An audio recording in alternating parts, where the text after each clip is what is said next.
सांगा ना, मुंबईतून गायब झाली असं वाटतंय का? त्याच्यासाठी नेमकं कारणीभूत कोण आहे?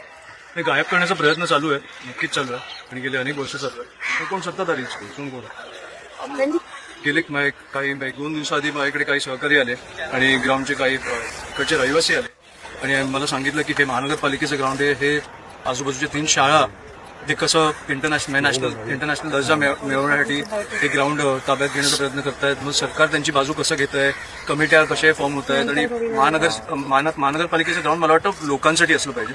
हे मला वाटतं बाहेरच्या गेटवर पण लिहिलं. त्याचं तुम्ही सुशोभीकरण करू शकता, पण त्याच्यावर तुम्ही कन्स्ट्रक्शन नाही करू शकता.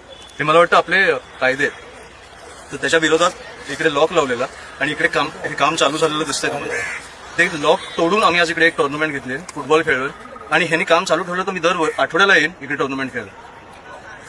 पण जसं आपण बघतोय की महानगरपालिका स्वतःचे नियम पायदळी तुडवतं असं वाटतंय का? आणि पण हेच होणार होतं आणि मला वाटतं राजसाहेब असतील, उद्धव साहेब असतील, हेच बोलत होते की तुम्ही तिन्ही सत्ता केंद्र एकाच्या हातात दिल्यावर हेच होणार आहे ना. तुम्ही आता आमदाराला विरोध करू शकता ना, महानगरपालिकेला महापौरांना विरोध करू शकता ना, तुम्ही नगरसेवकांना विरोध करू शकता. सगळे त्यांचीच लोक आहेत.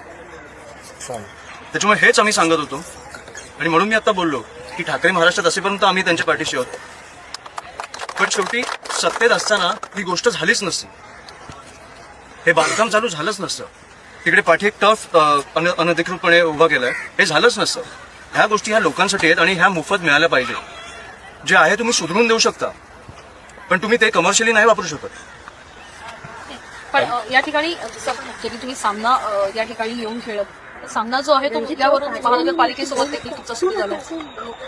ह्याच्यावर मला बोलायचं नाही. मी आज ग्राउंडसाठी आलो, मी ग्राउंडसाठी बोलेन आणि मला वाटतं मी भूषण गगराणी साहेबांना पण जाऊन भेटतो या विषयावर. कारण मी एक व्हिडिओ बघितला मध्ये मध्यंतरी की कोणीतरी त्यांना प्रपोजल दाखवतंय की कशा प्रकारे इकडे बांधकाम चालू केलंय आणि ते बघत पण नाहीये त्या विषयाकडे.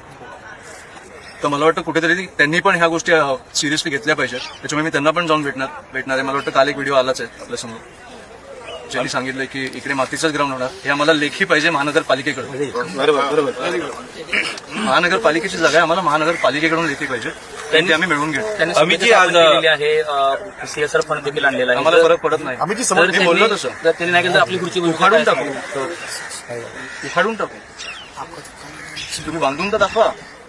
तुम्ही इलिगली करताय ना, मग आमच्या मारामारीला तुम्ही इलिगल बोलू नको.